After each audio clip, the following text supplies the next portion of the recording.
Okay, this is another video about text analysis, and today we are actually going to look at a physical text for some other challenging characteristics. And I'm going to consider order of events primarily today, but I'll certainly pick other aspects of the text to talk about. So what we have here is a typical news brief that we find in a newspaper or magazine, and I will let you read it.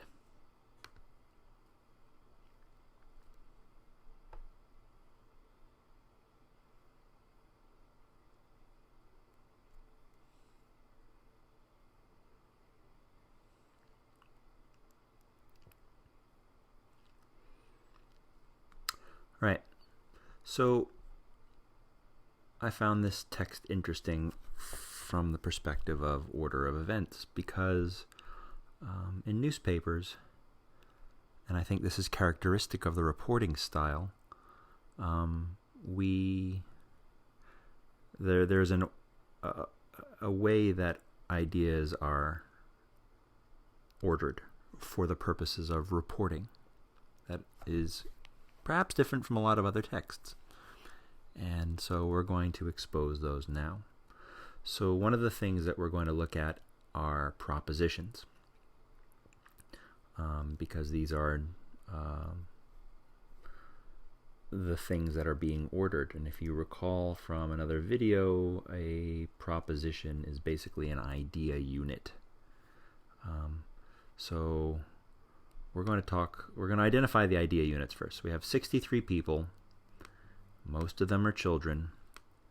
Those 63 people were killed. It happened on Thursday. A stampede broke out. There was a temple offering free utensils and food. That was located in northern India. And authorities said this. Okay, so each one of those things that I've highlighted are propositions in a way. Right? They're idea units. All right, we'll keep going.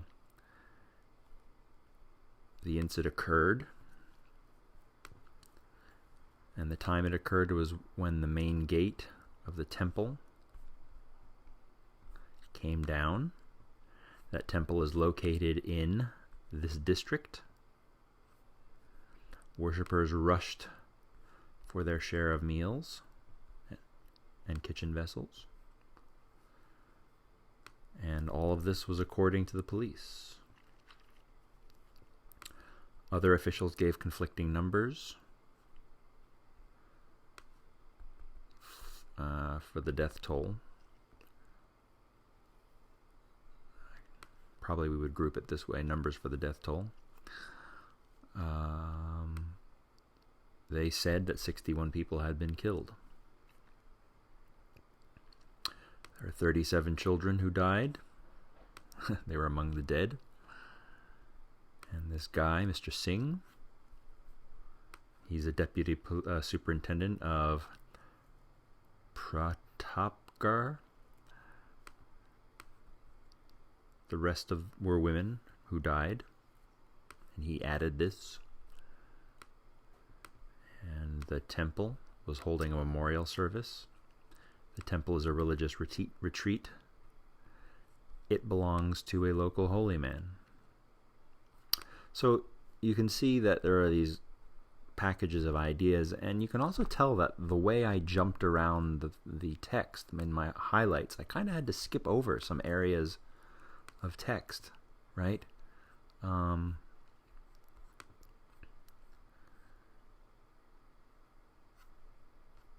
So, here's a great example. Here's the subject, and here's the verb that belongs to the subject, and then there's here's basically the whole proposition. The temple was holding a memorial service. All right, but in between that, there are a couple of ideas that are interceded. Okay, there's this notion of a religious retreat, and the fact that this religious retreat belongs to a local holy man.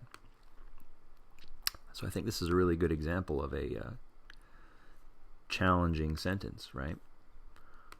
So when we look at the text as a whole, we find that there's a lot going on that's along these lines, where there's multiple propositions embedded inside a single sentence, and that the whole proposition can be interrupted by other propositions, as we see here, and that multiple propositions are stacked. Furthermore, we also find that there are these two elements of consciousness, or two planes of event that we need to consider, and this is where we get into the order of events. There is the plane of events of the actual events that unfolded, okay? But there's also the plane of the events that was of actions that occurred afterwards when people were reporting. So, according to police, they're saying this actually happened. The act of them reporting came after the actual event of the stampede. Okay, Mr. Singh did talking temporally at a later time than the actual dead people, or the death of the people. Okay, so we have these two temporal planes that are operating inside a very short text. All right, so one thing.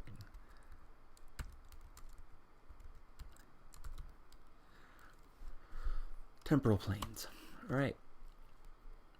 So one of the things that I ask people is to first label the propositions in the order in which they appear.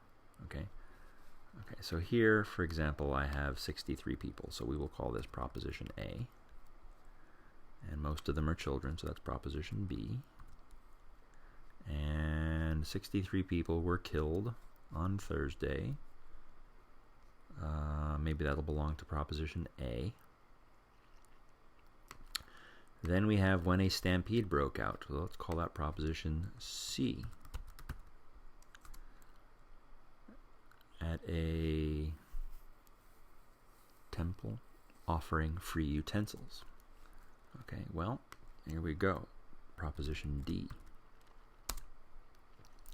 Let's take this very basic, or this very first sentence, because I think it's extremely indicative of the challenge of the whole text.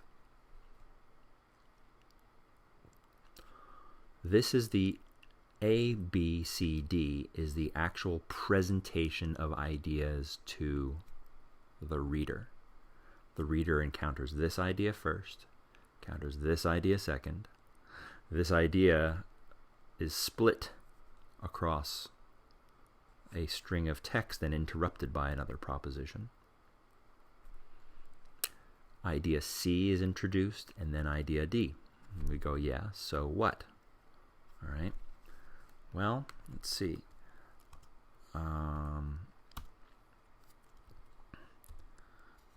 From the perspective of the narrator, we have this narrated order of A, B, C, D, keeping in mind that A is completed. If you can imagine a bridge between A without the B, basically the proposition of A is completed, but B is interceded. Okay. But when we actually consider the actual real world events that took place, this is what happens. First of all, the temple was offering free utensils. So D happened in real life first. Then C happened. And then A/B happened. All right, so you see this distinction here? This is what is the difference between a text and reality. Here's the reality right here. But when we package reality into a text, what we end up doing is we end up changing the order of things. Okay? Now, we can go all the way through this text, and in fact, I would recommend that you do go through this entire text, and I would think you should plot the timeline of narration, that is to say, identify the propositions in the order in which they appear to you, the reader. And then, when you finish that, you should actually create a timeline of the actual order of events. Think about it. What actually happened first in reality? What happened last in reality? And things like, for example, this guy, Mr. Singh, saying something. Well, he's saying something well after the fact. Okay, he's saying something in position H. Okay.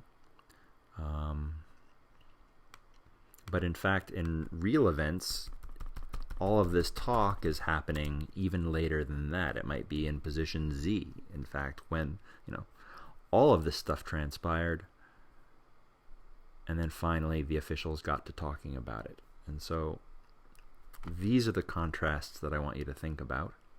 Okay? And it's exactly this, the way that a text packages the ideas, that is going to create a challenge for learners. Okay, textual techniques of inserting propositions and interrupting propositions, right? That's a challenging feature. The fact that real world order differs from narrated order, that's a challenging feature, I would argue. Or at the very least, I would say it's not something you want to take for granted. In fact, what I would recommend as a great ESL exercise is actually to have the students plot out a timeline of the event in which these things actually happened. I find that native speakers have to think about it for a minute, but can you imagine the challenges that non-natives would have? Okay, so sequencing is an inherent difficulty in texts. All right. Here's another inherent difficulty, and that has to do with more of the lexical features. Okay. What we are going to do is we look, hey, this word police. Okay, great, the word police. The word police is not, it's basically the institution of police people, all right? But here it's used as a title, okay, in the context of a deputy police superintendent, okay? So while they are semantically related, they are functioning differently in a text, okay? And if the learner, they might very well know this one because this is, we'll call it the most basic usage. It's the prototype usage of the word police. Okay, but when it starts being used in a title, if the learner is thinking about the word police from a prototypical standpoint and then encounters it here, this is going to shock the system in some way because they have to make sense of this sequence of words. Okay. Here's another thing. We've got police superintendent, okay, as a single individual, all right, and it makes perfect sense that this one person is actually speaking. Do you think the entire corps of policemen are actually doing the speaking? No, they are not. Okay, so this is where we get into concepts of hyponymy, metonymy, and all the onymies, okay, hyponyms, superordinate concepts. Okay, the fact is that there was no entire chorus of police saying things at the same time. All right, and so learners have to be able to make that distinction. Another thing is that we look at the relationship of synonyms. All right. So we know that in English we do not like to use the same word over and over. Police, police, police, police, police. So what do we have? We have police, we have officials, and we have authorities. Okay? And we basically have 3 different nouns all referring to the same concept. Okay? And this is a typical thing that we like to do very much in English. We hate to repeat the exact same lexical terms, and so we will use alternate nouns in order to refer to the same concept. Learners need to have enough vocabulary knowledge in order to make that connection. Okay? Let's see if there are any other examples of that. Okay. Let's see. We have, well, we've got this concept of death toll. Now that's a very archaic term. Okay, we don't see it. We only see the word toll in the place of toll booth and death toll. You know, that's a challenging concept, and we have to be able to relate it to the notion of killed. Okay. And we can also talk about semantic fields. I know that Sinclair talks about semantic preference. Okay, that is to say, are there groups of words that tend to collocate by virtue of the fact of being part of the same theme?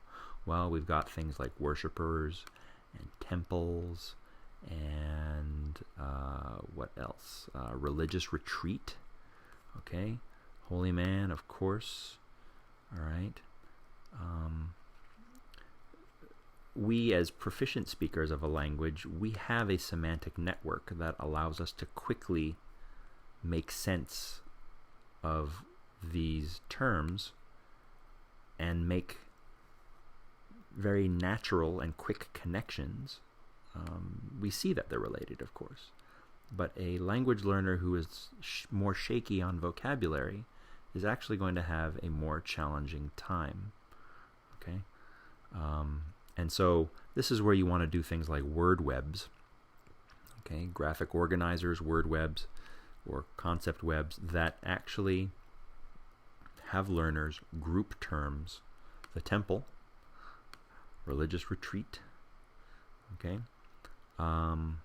worshipers. We want to have learners associate these words in the same semantic preference. I think that concludes the video for now. I think it provides an excellent example in a short, compact form of difficulties that texts provide to learners.